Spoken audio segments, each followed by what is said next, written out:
रायगड, महाराष्ट्रासह देश विदेशातील ताज्या बातम्या पाहण्यासाठी मॅक्स इंडिया लाईव्ह चॅनलला सबस्क्राईब करा आणि बेल आयकॉन दाबायला विसरू नका.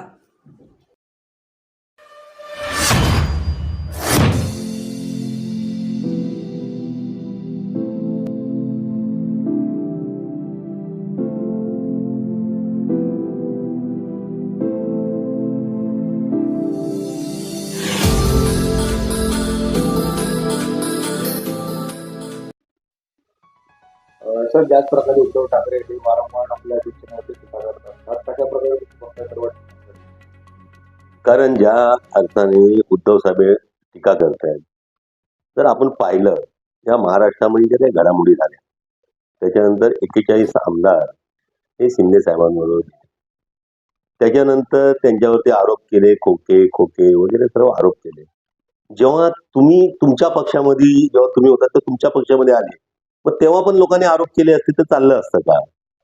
म्हणून जे उद्धव साहेब काही ज्या खोट्या बातम्या वर्तमानपत्रामध्ये देत आहेत किंवा मीडियाला देत आहेत ते चुकीचे आरोप करतात.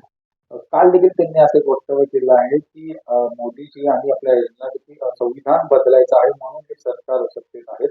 हे संविधान बदलू देणार नाही, संविधानाचं रक्षण करू असं देखील ते म्हणत आहेत. परमपूज्य डॉक्टर बाबासाहेब आंबेडकर व त्यांच्या पूर्ण समितीने त्यावेळेला ही घटना लिहिली.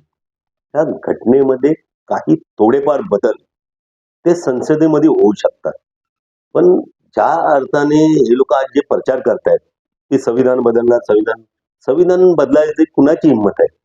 कुठलाही पक्ष जरी असेल, कुठलाही पक्ष सत्तेवर असेल तरी त्यांना ती हिंमत होत नाही. आणि जो संविधान बदलायचं त्याच्यामध्ये फेरबदल होऊ शकतात. काही ते तर याच्यामध्ये झालेत, इंदिरा गांधीच्या टायमाला झालेत, राजीव गांधीच्या टायमाला झालेले आहेत, सर्वांच्या टायमाला झालेले आहेत. त्याच्यामध्ये फक्त थोडंफार घटनांचा फेरबदल होऊ शकतात.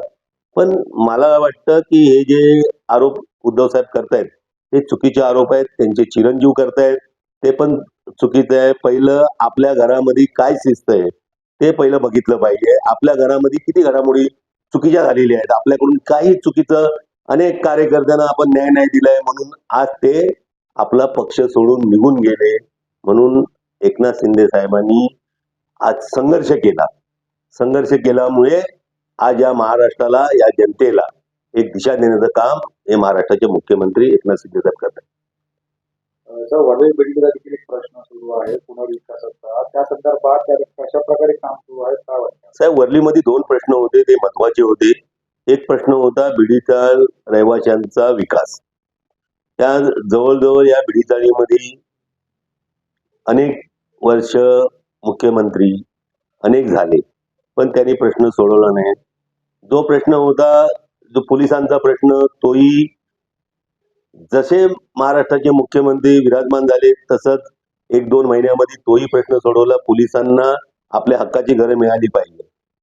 त्याचप्रमाणे जे पद्धतीने हे उभाटा गटाचे जे आमदार 1, 2, 3 हे जे करतात आहेत हे चुकीच्या पद्धतीने प्रचार करतायत. ते लोकांना माहिती आहे. लोक आता सुद्धा लोक सर्व चांगले शिकलेले लोक आहेत, ते विचार करतायत लोकांना घरं पाहिजे आणि त्या घराच्या माध्यमातून महाराष्ट्राच्या मुख्यमंत्री व महाराष्ट्राचे कॅबिनेट मंत्री त्या बिडीचाळीवरती चांगलं लक्ष ठेवून आहेत आणि जनताही ती लक्ष ठेवून आहे.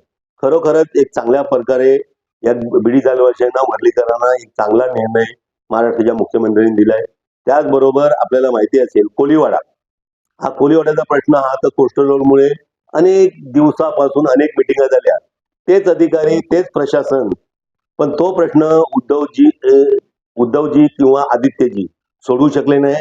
पण महाराष्ट्राच्या मुख्यमंत्र्यांनी तो प्रश्न लगेच सोडवला. म्हणून अनेक वर्लीकर त्यांचे धन्यवाद मानतायत, मच्छीमार धन्यवाद मानतायत, तिथले कोळी बांधव धन्यवाद मानतायत की हा निर्णय जर कोण देत असेल. म्हणून तर जवळजवळ 500 ते 1000 लोक त्या टायमाला मुख्यमंत्र्यांना भेटायला गेले होते आणि मुख्यमंत्र्यांनी लगेच प्रशासनाची मिटिंग घेतली आणि तो लगेच प्रश्न सोडवला. आज मी तुम्हाला सांगतो वरलीमध्ये असे अनेक प्रश्न आहेत की ज्या प्रकारे डेव्हलपमेंट झाली नाही, झोपडपट्टीवरच्या असेल, अनेक लोक स्थलांतर झालेले आहेत, 5-5 वर्ष आले आहेत, त्यांना भाडे मिळत नाही. पण मी आपल्याला सांगू इच्छितो, मुख्यमंत्री साहेबांकडे गेलो ते त्यांच्या मार्फत जे काही निर्णय घेतात आणि लोकांना भाडे मिळू लागली, लोकांचं चांगलं काम होत चाललंय. त्याचबरोबर या आज आता विधानसभा लोकसभा ज्या डिक्लेअर झालेल्या आहेत त्या लोकसभेच्या माध्यमातून अनेक युतीचे सर्व मंत्री महोदय पूर्ण दक्षिण मुंबईमध्ये फिरतायत, काम करतायत. मी आता नावं घ्यायची गेली तर बऱ्याच लोकांची नावं घेईन, पण त्या प्रकारे आमच्या पक्षाकडून महायुतीकडून सर्व प्रकारे चांगलं काम होत आहे.